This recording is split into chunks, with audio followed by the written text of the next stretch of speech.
Welcome back guys to CompTIA Security Plus certification. This is SY0601. It's a complete training course जो हम उर्दू में कर रहे हैं.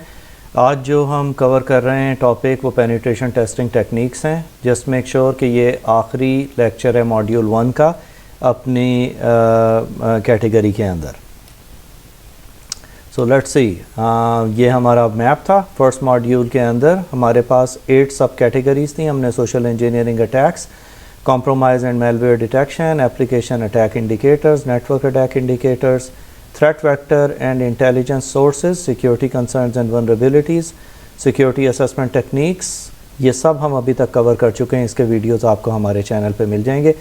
आज हम पेनिट्रेशन टेस्टिंग टेक्निक्स को कवर करेंगे और ये हमारा मॉड्यूल 1 कंप्लीट कर देगा. इसके बाद से हम मॉड्यूल 2 के ऊपर काम करना शुरू करेंगे. Just to remind you again, जितनी भी की टर्म्स हैं इन सारी सब कैटेगरीज़ की वो हर लेक्चर के वीडियो डिस्क्रिप्शन के अंदर मैंने की टर्म्स दे दी हैं ताकि जब आप एग्ज़ाम के लिए जाएं तो आपको आसानी हो और आप उसे इजीली रिव्यू कर सकें. Just to remind you over here again कि हम पूरा ये कोर्स कर रहे हैं CompTIA सिक्योरिटी प्लस सर्टिफिकेशन के ऊपर. So kindly make sure you are subscribe to the channel, comment करें, लाइक करें और अपना फीडबैक छोड़ें ताकि हम इसे मज़ीद इम्प्रूव कर सकें. Okay, let's proceed with the lecture for today. अब इसके अंदर आज हम सबसे पहले देखेंगे कि पेनिट्रेशन टेस्टिंग कंसेप्ट्स क्या हैं, उसके बारे में basic information. Objective penetration testing का होता है कि हम इवेल्यूएट करें किसी भी सिक्योरिटी को किसी टारगेट के बाय आइडेंटिफाइंग और अटेम्प्टिंग एक्सप्लॉइट वल्नरेबिलिटीज़ जो भी उसके अंदर हमें मिली हैं, जो भी उसके अंदर कोई कॉन्फ़िगरेशन के अंदर मिस्टेक्स थी या कोई भी हिडन पॉइंट्स थे जो कि रह गए हैं जिसके थ्रू हम उन सिस्टम्स के अंदर पेनिट्रेट कर सकते हैं. इसे एथिकल हैकिंग कहते हैं. Now make sure vulnerability scanning इससे डिफरेंट है. वल्नरेबिलिटी स्कैनिंग होती है सिर्फ हमने स्कैन किया कि ये वीकनेसेस इसके अंदर हैं. पेनिट्रेशन टेस्टिंग के अंदर हम एक्चुअली पेनिट्रेट करते हैं और हम उन सिस्टम्स की कॉन्फ़िगरेशन को ख़ुद चेक करते हैं अपनी कंट्रोल्ड एनवायरनमेंट के अंदर ताकि हमें पता लग सके कि हमारे सिस्टम की वीकनेसेस क्या हैं. अब इसकी टेक्निक्स जो हमारे पास अप्रोचेज़ हैं, हमारे पास इसकी 3 बेसिक अप्रोचेज़ होती हैं जिसके थ्रू हम इसको देखने की कोशिश करते हैं. पहली है अननोन एनवायरनमेंट, दूसरी है पार्शली नोन एनवायरनमेंट और थर्ड है नोन एनवायरनमेंट. अननोन एनवायरनमेंट के अंदर हमारा मतलब ये होता है कि हम मिनिमम डिटेल्स हमारे पास होती हैं जो भी पेनिट्रेशन टेस्टिंग टीम के पास जो भी काम कर रही है और उसके टारगेट को नहीं पता होता कि वो किसी किस्म की पेनिट्रेशन कंडक्ट कर रहे हैं उनके सिस्टम्स के ऊपर. इसके बाद जो कैटेगरी है वो पार्शली नोन एनवायरनमेंट है जिसके अंदर बेसिक इन्फॉर्मेशन हम उन्हें प्रोवाइड कर देते हैं. जो भी हमारी टीम होती है जो पेनिट्रेशन कर रही होती है, बेसिक का मतलब है कि बेसिक IP एड्रेसेस, एक सबनेट दे दिया कि आपने इसके ऊपर काम करना है और ये सारी डिटेल्स वो उन्हें पता होती हैं और इस तरह ये कॉपरेशन से काम करते हैं लोकल जो एनवायरनमेंट में लोग काम कर रहे होते हैं उनके साथ. और क्योंकि ये हम अपनी ऑर्गेनाइजेशन के अंदर अपने ही सिस्टम्स को इवेल्यूएट कर रहे होते हैं तो उन्हें पता होता है थोड़ा बहुत कि हम क्या करने जा रहे हैं. नॉन एनवायरनमेंट क्या है कि हम फुल डिटेल्स दे देते हैं कि ये सिस्टम्स हैं, ये इनके IP एड्रेसेस हैं, ये यूज़र नेम, पासवर्ड्स वगैरह हैं. टारगेट टीम को पता होता है कि वो क्या करने वाले हैं. इसके अलावा जो पेनिट्रेशन टीम है वो भी उन्हें बताती है कि हम इस तरह आपके सिस्टम्स के ऊपर इस तरह की टेस्टिंग आज कंडक्ट करेंगे. अब हमें रूल्स ऑफ एंगेजमेंट भी पता होने चाहिए कि रूल्स ऑफ एंगेजमेंट क्या होते हैं और हमने उसे किस तरह से लेना है और इसे किस तरह से अंडरस्टैंड करने की कोशिश करनी है. रूल ऑफ एंगेजमेंट की जब बात आती है तो वो ये होता है कि हमने किस तरह काम करना है, हमारा लाइन ऑफ एक्शन क्या होगा, उसे हम किस तरह से डिटेल्स ले सकते हैं, कौन से सिस्टम्स हैं, उनकी किस किस किस्म की वीकनेसेस हैं और क्या इंफॉर्मेशन उनके पास है. ये सारी चीज़ें रूल्स ऑफ एंगेजमेंट के अंदर आती हैं. अब इसके अंदर होता है स्कोप है, अजम्पशंस हैं, लिमिटेशंस हैं, किसी भी किस्म के कंसेप्ट्स हैं या अटैक्स जो हम भी उसके ऊपर कर रहे हैं, इस सारी डिटेल्स को हम रूल्स ऑफ एंगेजमेंट के अंदर लाते हैं. अब इसके अंदर एक और चीज़ जहन में रखें कि जब हम कहते हैं यहाँ पे कि प्रूफ और actual attack versus risk etcetera, अब इसके अंदर 2 तरीके होते हैं. हम एक काम ये कर सकते हैं कि हम बीइंग ए पेनिट्रेशन टेस्टर किसी ऑर्गेनाइजेशन के अंदर जाएंगे या अपनी ऑर्गेनाइजेशन के अंदर हम सिर्फ उन्हें ये बता देंगे कि ये आपकी वीकनेसेस हैं और आपको इन्हें सॉल्व करना चाहिए. दूसरा तरीका ये होता है कि एक्चुअल अटैक करके दिखाया जाता है कि ये इस तरह अटैक होगा और अगर ऐसे कहीं बाहर से कोई आने की कोशिश करेगा तो आपके सिस्टम्स एप्लीकेशंस इस तरह अफेक्ट हो सकते हैं। तो ये फ़र्क होता है प्रूफ ऑफ कंसेप्ट और एक्चुअल अटैक के अंदर। दूसरा इसके अंदर आता है टेस्ट स्केड्यूल, कि टेस्ट साइट हम रेडी करते हैं, स्केड्यूल अपना बनाते हैं, इक्विपमेंट हमारे पास जो भी उससे रिलेटेड होता है, जो भी हमें चीज़ें चाहिए वो सारी रेडी करते हैं। डॉक्यूमेंटेशन प्रॉपर हमारे पास होनी चाहिए कि हमने क्या क्या करना है, और प्रॉपर हम हर चीज़ को लॉग कर रहे होते हैं। और इस पूरे जो हमारी एक्सरसाइज है उसका हमारा आउटकम क्या होगा, कि हम इससे क्या लेने की कोशिश कर रहे हैं, एक्सपेक्टेशंस क्या हैं हमारी, और हम जब डेटा हमारे पास किसी किस्म का आता है तो हम उसे किस तरह से हैंडल करते हैं, यानी उसकी रिपोर्टिंग वगैरह कैसे करते हैं। अब जब ये सारे काम हो रहे होते हैं तो आपको पता होना चाहिए कि इसके पीछे कुछ लीगल कंसिडरेशंस भी होती हैं जिसका ख्याल रखना बहुत ज़रूरी है। इट इंक्लूड्स ऑथराइजेशन, कि आपको उस कंपनी की तरफ से इजाज़त हो कि आप ये ऑथराइज्ड हैं किसी भी पेनिट्रेशन टेस्टिंग करने के लिए। लाइबिलिटी होती है, इंडेमनिफिकेशन होती है, non disclosure and privacy agreements वगैरह होते हैं। अब उसके अंदर ये होता है कि कुछ ऑर्गेनाइजेशंस बड़ी होती हैं जिनकी अपनी सिक्योरिटी टीम्स होती हैं, तो वो लोग ख़ुद अपने सिस्टम्स के ऊपर पेनिट्रेशन वगैरह टेस्ट करते हैं। अगर वो ऑर्गेनाइजेशन बड़ी नहीं है तो आपको किसी एक थर्ड पार्टी कंपनी को हायर करना पड़ता है जो कि आपकी कंपनी में आके पेनिट्रेशन टेस्टिंग करती है, विच इज़ नॉट रिकमेंडेड। लेकिन अच्छी बड़ी कंपनीज़ हैं जो कि ये ऑपरेशन सारे परफॉर्म करती हैं, सारे रिटर्न एग्रीमेंट्स उनके साथ होते हैं, ऑथराइजेशन होती है और ये सारी चीज़ें, ताकि कल को आप किसी को ब्लेम ना कर सकें कि आपकी इन पेनिट्रेशन टेस्टिंग की वजह से हमारे कुछ सिस्टम चलना रुक गए। अब उसके अंदर क्या है कि रिटर्न ऑथराइजेशन आपको चाहिए होती है from third parties that are not hosted at your location. अब इसका मतलब ये है कि जैसे आप अपनी वेबसाइट के ऊपर पेनिट्रेशन टेस्टिंग करना चाह रहे हैं, अब वेबसाइट आपकी एक वेब सर्वर के ऊपर होस्टेड है जो कि आपकी ऑर्गेनाइजेशन के अंदर नहीं है। अब जब आपने अपनी ऑर्गेनाइजेशन से निकल के उस एक थर्ड पार्टी के वेब सर्वर के ऊपर टेस्टिंग करनी है जहाँ पे और डिफरेंट वेबसाइट्स भी हैं, तो आपको उनकी तरफ से इन रिटर्न परमिशन लेनी पड़ेगी कि whether you are allowed to do those things और नॉट। अगर वो आपको इजाज़त देते हैं ओनली देन आप वो कर सकते हैं, अदरवाइज़ ये इलीगल होगा। पोटेंशियल प्राइवेसी वायलेशंस को आपने हाईलाइट करना है कि किस तरह का डेटा आप कलेक्ट कर सकते हैं। आपके पास डेटा आएगा तो आप उसे डिस्क्लोज़ करेंगे और वो सारी चीज़ें। नॉन डिस्क्लोजर कॉन्ट्रैक्ट्स होते हैं, should protect the disclosure of the data collected in findings, कि जो भी आपको डेटा मिला है उसका आपने क्या करना है, किधर रखना है, किस हद तक रखना है, हमें किस फॉर्मेट पे देना है, आप कोई डेटा अपने साथ ले जा सकते हैं कि नहीं, जो टूल्स आप यूज़ करेंगे USBs या सारी चीज़ें वो सारी हमारी होंगी, आप इंटरनेट पे कनेक्ट नहीं कर सकते, आप कोई किसी किस्म के डॉक्यूमेंट्स ईमेल नहीं कर सकते, स्क्रीनशॉट्स नहीं ले सकते, ये सारी चीज़ें उसके अंदर इंक्लूडेड होती हैं। इंडेमनिफिकेशन क्लॉज ये होती है जो कि लास्ट है इसके अंदर। उसके अंदर ये होता है कि जब एक कंपनी आई वो टेस्टिंग कर रहे हैं, अब वो उनकी तरफ से कोई मिस्टेक भी हो सकती है, अब उस मिस्टेक की वजह से हो सकता है आपके पूरा सिस्टम चलना रुक जाए, आपका पेरोल चलना रुक जाए, आपके मेन फ्रेम कंप्यूटर्स के ऊपर कोई प्रॉब्लम आ जाए, तो एक अंडरटेकिंग साइन होती है जो कि किसी लीगल काउंसिल के साथ आपको वो एग्रीमेंट बनाना होता है कि ठीक है अगर कोई प्रॉब्लम आती है तो who will be held responsible for that. तो ये सारी चीज़ों का ख्याल रखना ज़रूरी है। अब हम अगली स्लाइड के अंदर अपना देखते हैं कि टीम्स किस किस्म की होती हैं और उनका काम क्या होता है इन ए प्रॉपर पेनिट्रेशन टेस्टिंग, जब भी हम किसी ऑर्गेनाइजेशन के अंदर वो कंडक्ट कर रहे होते हैं। अब हमारे पास बेसिकली जो टीम एक्सरसाइजेज होती हैं वो रेड टीम होती है और ब्लू टीम होती है, जो कि बहुत टिपिकल है। They are design to simulate an attack, जो कि एक्चुअली किसी ऑर्गेनाइजेशन के अंदर हो सकता है, और फिर हम उसे एवेल्यूएट करते हैं और प्रिवेंटिव कंट्रोल्स वगैरह उसके लेने की कोशिश करते हैं, डायरेक्शन एंड रिस्पांस कैपेबिलिटीज़ वगैरह की। अब जो रेड टीम होती है they are actually the experts, जो कि एक्चुअल हैकर्स होते हैं जिन्हें कंप्लीट नॉलेज होती है कि how to do a penetration testing. उसमें बहुत सारे टूल्स आ जाते हैं, उसके अंदर टेक्निक्स आ जाती हैं, उसके अंदर प्रोग्रामिंग आ जाती है, उसमें स्क्रिप्टिंग आ जाती है और ये सारी चीज़ें। ब्लू टीम क्या करती है कि जो आपके ऊपर अटैक आ रहा है उसे ये लोग एंगेज करते हैं और अपने आप को डिफेंड करने की कोशिश करते हैं। अब ऑर्गेनाइजेशन के अंदर टीम्स, एक रेड टीम होती है जो कि ऑफेंस करती है, जो कि मेन अटैक लॉन्च करती है, security team which actually launches an attack. Blue team होती है responsible to detect and defend against any attacks, कि कोई भी अटैक आ रहा है उन्हें पता है, वो डिटेक्ट करेंगे उसे और फिर वो अपने सिस्टम्स को डिफेंड करने की कोशिश करेंगे कि अगर इस तरह का कोई अटैक आता है तो उसे किस तरह ये लोग हैंडल करेंगे। पर्पल टीम जो होती है वो फैसिलिटेटर्स होते हैं, जो कि इंफॉर्मेशन शेयरिंग के लिए यूज़ होते हैं दोनों टीम्स के बीच में, कि जो इन्फॉर्मेशन रेड टीम को चाहिए वो उन्हें प्रोवाइड करते हैं, जो ब्लू टीम को चाहिए वो प्रोवाइड करते हैं, और वो सिर्फ उनका काम होता है इंफॉर्मेशन शेयरिंग का।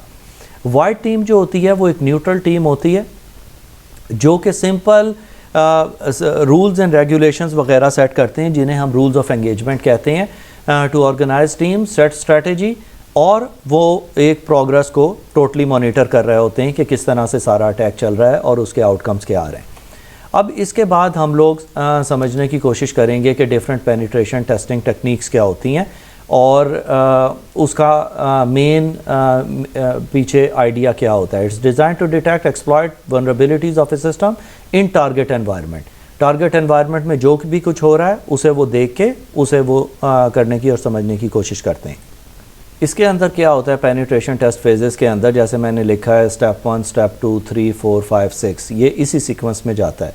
रिकॉनेसेंस की हमने शुरू में बात की थी जो कि फुट प्रिंटिंग होती है, यानी हम सिर्फ देखने की कोशिश कर रहे होते हैं कि दूसरी एनवायरनमेंट के अंदर क्या चल रहा है। उसके अंदर पहली स्टेज होती है जिसे हम पैसिव रिकॉनेसेंस कहते हैं। डिफरेंट टूल्स हैं, वेबसाइट्स हैं जिसके थ्रू हम किसी भी टारगेट ऑर्गेनाइजेशन के अंदर देखने की कोशिश करते हैं कि वहाँ पे क्या चल रहा है, लेकिन इस स्टेज पे हम एक्टिवली उनके साथ एंगेज नहीं करते हैं। हम लोग सिर्फ इंफॉर्मेशन गैदरिंग की फ़ेज़ में होते हैं कि ओके हमारा टारगेट ये है और हमने डिटेक्ट करना है कि ये क्या सिस्टम्स यूज़ कर रहे हैं, किस तरह के सर्वर्स हैं, क्या एप्लीकेशंस यूज़ हो रही हैं। वो मैं अगली स्लाइड्स में बताऊंगा किस तरह करते हैं। एक्टिव रिकॉनेसेंस क्या होता है कि अब आपके पास क्योंकि पैसिव में इंफॉर्मेशन आ गई है, यहाँ पे आप एक्टिव के अंदर एंगेज करते हैं। जब आप एंगेज करते हैं तो फिर आप अपने स्क्रिप्ट्स यूज़ करेंगे, आप अपने डिफरेंट टूल्स यूज़ करेंगे और आप एक्चुअल एक्सप्लॉयटेशन करते हैं जो कि टारगेट होता है किसी भी ऑर्गेनाइजेशन के ऊपर। उसके बाद एडिशनल रिसर्च करते हैं, फर्दर इंफॉर्मेशन उसके लिए लेने की कोशिश करते हैं, क्योंकि आप पेनिट्रेट कर गए, एक्सप्लॉयटेशन हो गई है, आप फर्दर इंफॉर्मेशन कलेक्ट कर रहे हैं। उसके बाद इंफॉर्मेशन कलेक्ट करने के बाद आप दोबारा से अटैक करते हैं with your new set of tools कि ओके ठीक है ये चीज़ें आप यूज़ कर रहे थे, मुझे पता लग गया है, अब मैं नए टूल्स के थ्रू मज़ीद पेनिट्रेट करने की कोशिश करूँगा और एंड में उसकी एक प्रॉपर रिपोर्ट बना के आप लोग ऑर्गेनाइजेशन को जिसका भी आपने टारगेट किया उसे दे देते हैं कि ये हमारी फाइंडिंग्स हैं और आपको ये करना चाहिए in order to protect yourself. अब इसकी जो टेस्ट फेजेस हैं हम इसे समझने की और एक्सप्लेन करने की कोशिश करते हैं। पहले तो रिकॉनेसेंस है, जैसे कि मैंने आपको बताया है कि एक एक्टिव होती है और एक पैसिव होती है। अब पैसिव के अंदर वही था, इंफॉर्मेशन गैदरिंग हो गई यूजिंग पब्लिकली अवेलेबल सोर्सेज, जैसे कि हुईज़ वेबसाइट है, मल्टीगो है, गूगल के थ्रू है या नेटक्राफ्ट के ऊपर है और OSINT के थ्रू हम इंफॉर्मेशन करते हैं। एक्टिव होता है using tools to prove and discover the information. उसके लिए आप टूल्स यूज़ कर सकते हैं जैसे शोधान है, फिर मेटागोफिल है, फिर बर्ड स्वीट है, फिर Nmap है, फिर नेसेस है। डिफरेंट टूल्स हैं जो अवेलेबल हैं इंटरनेट पे। इसके बारे में आप रिसर्च कर सकते हैं। आपको ये याद करने की ज़रूरत नहीं है ये टूल्स क्या हैं, ये सिर्फ आपकी अपनी प्रैक्टिस के लिए है कि आप ये देख लें और फिर इन्हें यूज़ करने की कोशिश करें। अब जैसे कि ये बता रहे हैं कि नेटक्राफ्ट एक ये वेबसाइट है जिसके थ्रू हम किसी भी ऑर्गेनाइजेशन के बारे में उसके बारे में पैसिव रिकॉनेसेंस करने की कोशिश करते हैं। तो हम कोई वेबसाइट ले लेते हैं, जैसे हमारे पास है www.msn.com। अब हमने ये एंटर की यहाँ पे। मेक श्योर आप बिला वजह बार बार किसी भी वेबसाइट पे इस तरह आप पेनिट्रेट करने की या इंफॉर्मेशन गैदरिंग की कोशिश ना करें, क्योंकि वो डिटेक्ट कर लेते हैं। It could create problems for you as well. अब देखें, जब मैंने सर्च किया है तो इसने मुझे ये सारी डिटेल्स दे दी हैं कि ये जनवरी 1996 में फ़र्स्ट टाइम अपीयर हुई थी। इसकी का नेम ये है, डोमेन ये है, नेम सर्वर ये है। इसका मतलब है आप यहाँ पे देख सकते हैं कि एजोर सर्वर के ऊपर जा रही है। इसका मतलब है कि ये क्लाउड सर्विस है, माइक्रोसॉफ्ट से ओन्ड है और इसका IPv4 एड्रेस ये है। इसके अलावा आप इसकी दूसरी डिटेल्स DNS और टॉप लेवल डोमेन कमर्शियल वगैरह ये डिटेल्स ले सकते हैं। इसके IPv6 एड्रेसेस भी आ रहे हैं। SSL रिपोर्ट इसकी ले सकते हैं। ये ट्रायल वर्जन है भी, अगर आप चाहें तो इसको रजिस्टर भी कर सकते हैं जिसके ऊपर आपको मज़ीद डिटेल्स मिल जाएंगी। ऑपरेटिंग सिस्टम बता रहा है ये इनके सर्वर्स के ऊपर कि 2008 यूज़ कर रहे हैं। आई एम क्वाइट सरप्राइज्ड कि अभी भी क्वाइट आउटडेटेड सिस्टम यहाँ पे यूज़ किया जा रहा है और इसकी ये बाकी डिटेल्स आ गई हैं। अब अगर फर्दर हम इसे पेनिट्रेट करने की कोशिश करें और डोमेन के ऊपर क्लिक करें तो ये हमें फर्दर डिटेल्स दे देगा। यहाँ पे आप इसकी ये सब डोमेन्स आगे देख सकते हैं कि इसके ये सब पेजेस के ऊपर और कौन कौन सी इंफॉर्मेशन है, जहाँ आप देख सकते हैं कि सर्वर 2016, 12 और ये डिफरेंट यूज़ हो रहे हैं और इसकी साइट रिपोर्ट भी आपको यहाँ से मिल जाएगी। तो बहुत सारी ऐसी वेबसाइट्स अवेलेबल हैं जो कि आपको किसी भी वेबसाइट के बारे में या ऑर्गेनाइजेशन के बारे में उनके ईमेल एड्रेसेस और ये सारी चीज़ें कलेक्ट करने में हेल्प करती हैं। अब इसके अंदर क्या है कि पैसिव के अंदर हमारे पास आईपी एड्रेसेस आ जाते हैं, एक्सटर्नल रिलेशनशिप है, पीपल पर्सनल इन्फॉर्मेशन है, इंटरेस्ट, ईमेल्स वगैरह, रिमोट एक्सेस और ये सारी चीज़ें हम पैसिव में कलेक्ट कर लेते हैं। एक्टिव के अंदर नेटवर्क कनेक्शंस आ जाती हैं, ओपन पोर्ट्स आ जाती हैं, न्यूमरेशन वनरेबिलिटीज़ वगैरह, ये सारी चीज़ें हमारे पास आ जाती हैं। अच्छा, इसके अंदर ये समझ लेते हैं कि हुइज़ जो वेबसाइट है ये हमें डोमेन रिकॉर्ड्स वगैरह दे देती है। मेटेलगो जो है ये हमें email addresses, internal phone numbers किसी भी ऑर्गेनाइजेशन के अंदर या सोशल नेटवर्किंग डिटेल्स इनकी सारी प्रोवाइड कर देती है। गूगल से हम ये इंफॉर्मेशन यहाँ से ले सकते हैं कि जैसे वहाँ पे किस तरह के लोग हैं, वो क्या टेक्नोलॉजीज़ यूज़ कर रहे हैं। अब इसके लिए एक बेस्ट तरीका ये होता है कि लोग उन ऑर्गेनाइजेशंस को सर्च करते हैं जिनके लोग जहाँ पे कोई काम करके आया, जैसे लिंक्डइन में उसने लिखा हुआ है कि उसने एक कंपनी के साथ काम किया है। अब वो जब अपने सीवी के अंदर अपनी डिटेल्स लिखता है कि उसकी एक्सपर्टीज़ क्या है, तो उससे आपको आइडिया हो जाता है कि इस ऑर्गेनाइजेशन के अंदर इस तरह के सिस्टम्स यूज़ हो रहे हैं, तो आपको वहाँ से ये इन्फॉर्मेशन मिल जाती है। नेटक्राफ्ट क्या है वो मैंने आपको दिखा दिया है कि ऑलरेडी ये आपके सर्वर की डिटेल्स और क्लाइंट साइड टेक्नोलॉजीज़ वगैरह को बता देता है। OSINT जो है ये डिफरेंट वैरायटी ऑफ इंफॉर्मेशन आपको प्रोवाइड करता है। अब इसके अंदर जब हम ये टूल्स देखते हैं एक्टिव रिकॉनेसेंस के, उसके अंदर हमारे पास शोधान आ जाता है। सबसे पहले ये वेब क्रॉलर है, इंक्लूड करता है पोर्ट्स, फिर हमारी जो ऑपरेटिंग सिस्टम की डिटेल्स होती हैं, कौन होस्ट है और उसकी ये सारी क्या डिटेल्स हैं, वो सारी इंफॉर्मेशन आ जाती है। मेटागोफिल क्या करता है कि ये एक्सट्रैक्ट करता है मेटा डेटा जो भी किसी वेबसाइट के ऊपर होता है। बर्ब स्वीट क्या करता है कि ये वेब वनरेबिलिटी स्कैनिंग करता है किसी भी एक नेटवर्क के ऊपर या साइट के ऊपर और बताता है कि क्या हो रहा है। एनमैप जो है वो पोर्ट स्कैनिंग करता है उसकी, और डिस्कवरी नेटवर्क डिस्कवरी टूल है, और नेसस भी जो है ये भी वनरेबिलिटी स्कैनिंग टूल है। अब इसके बाद हम देखते हैं कि वाईफाई डिस्कवरी जो है, वाईफाई डिस्कवरी के अंदर हमारे पास 4 कैटेगरीज़ यहाँ पे आती हैं। ये 4 कैटेगरीज़ क्या होता है कि वार फ्लाइंग हम इसे कहते हैं या वार स्टॉर्मिंग भी कहते हैं, जिसके अंदर हम कोई भी ड्रोन्स यूज़ करते हैं या कोई भी ऐसा वाईफाई इक्विपमेंट जिसके थ्रू हम एयर के अंदर जो भी वाईफाई सिग्नल्स वगैरह उन्हें डिटेक्ट करने की कोशिश करते हैं। वार ड्राइविंग होता है कि अगर आपकी गाड़ी में कोई वाईफाई डिवाइसेस कनेक्टेड हैं और आप आसपास के वाईफाई नेटवर्क्स को डिटेक्ट करने की कोशिश कर रहे हैं कि कहाँ कोई वीक नेटवर्क मिले जिसके थ्रू आप पेनिट्रेट कर सकते हैं, उसे हम वार ड्राइविंग कहते हैं। वार वॉकिंग करते हैं, आपके हाथ में एक हैंडहेल्ड डिवाइस है, आजकल मोबाइल पे, एंड्रॉयड पे या iOS के ऊपर बहुत सारे टूल्स ऐसे इंस्टॉल हो जाते हैं, एप्लीकेशंस इंस्टॉल हो जाती हैं जो कि वाईफाई स्कैनिंग करती हैं। उसके थ्रू ये घूमते फिरते आसपास अपने नेबरहुड के अंदर वाईफाई नेटवर्क्स या वीक नेटवर्क्स को डिटेक्ट कर रहे होते हैं। वार चॉकिंग होती है कि drawing symbols in public places to advertise rogue wifi networks, लोग उसके ऊपर कनेक्ट करने की कोशिश करते हैं, और ये हमने पहले अपने ईवल ट्विन के अंदर एक लेक्चर के अंदर कवर कर चुके हैं कि उसके थ्रू ये यूज़र्स की यूज़र नेम और पासवर्ड कलेक्ट करने की कोशिश करते हैं। आगे हम देखेंगे कि एक्सप्लॉयटेशन क्या होती है और उसे हम किस तरह से समझते हैं। एक्सप्लॉयटेशन आपको पता है स्टेज है जहां टेस्टर्स एक्सप्लॉयट करते हैं किसी भी टारगेट सिस्टम को और कॉम्प्रोमाइज़ करते हैं उसकी जो वीकनेसेस होती हैं इसके अंदर। अब पिवटिंग इसके अंदर सबसे पहले एक चीज़ आती है जो कि ये होता है कि किसी नेटवर्क के ऊपर आपको एक वीक सिस्टम मिला, आप उस सिस्टम में जब पेनिट्रेट कर गए तो फिर आपको एक्सेस मिल जाती है उसके लोकल नेटवर्क के ऊपर। उस लोकल नेटवर्क के थ्रू फिर आप ढूंढते हैं, स्कैनिंग करते हैं, स्क्रीनिंग करते हैं, और आप फिर जो प्रोटेक्टेड सिस्टम्स हैं, जो आपके सर्वर्स हो गए, एप्लीकेशंस हो गई, डेटाबेसेस हैं, उसके ऊपर टारगेट करने की कोशिश करते हैं।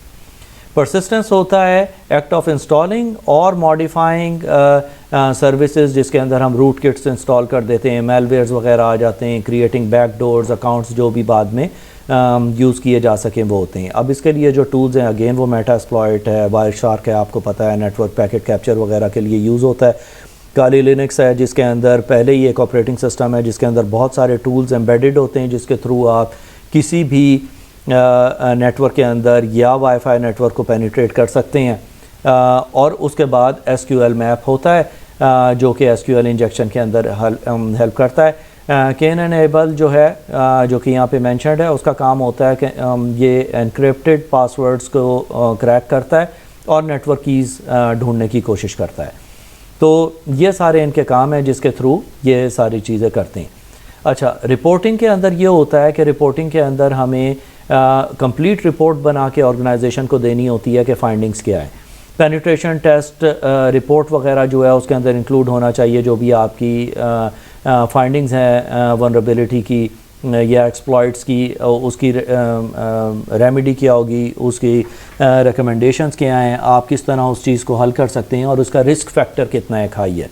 Findings must be categorize and reference as per CVE notations, जो हमने पहले कवर की थी अपने पिछले लेक्चर के अंदर, कि किस तरह आपने उसे एक रेफरेंस में प्रॉपर ऑर्गेनाइज स्ट्रक्चर्ड तरीके से करनी है। Detailed proof of concepts with steps, अगर आप सिर्फ कंसेप्ट्स उन्हें बता रहे हैं कि ठीक है हमने ये देखा है आपके सिस्टम्स इस तरह वायलेट हो सकते हैं या इनकी सिक्योरिटी कॉम्प्रोमाइज़ हो सकती है, तो वो आप उन्हें सिर्फ स्टेप्स बताएंगे, लेकिन वो स्टेप्स इतने डिटेल्ड होने चाहिए कि अगर वो उस चीज़ को बाद में एक्चुअली करके देखना चाहें तो वो कर सकें। लिस्ट ऑफ रिकमेंडेशंस वगैरह जो कि इसका जो आपका रिस्क है वो इसे कम कर देते हैं। तो ये था हमारा पेनिट्रेशन टेस्टिंग के टेक्निक्स के ऊपर आखिरी लेक्चर इन मॉड्यूल 1। आपको पिछले भी सारे लेक्चर्स हमारी चैनल के ऊपर मिल जाएंगे और आप उसकी डिस्क्रिप्शन में देखते रहिएगा। मैं जितने भी की टर्म्स हैं वहाँ पे पोस्ट कर रहा हूँ ताकि एग्ज़ाम में प्रिपरेशन के लिए आपको आसानी हो।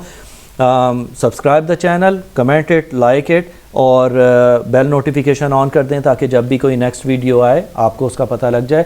एंड काइंडली प्लीज़ कमेंट ज़रूर छोड़ें ताकि हम इस कोर्स को मज़ीद इंटरेस्टिंग और इम्प्रूव कर सकें। That's it for today, thank you very much.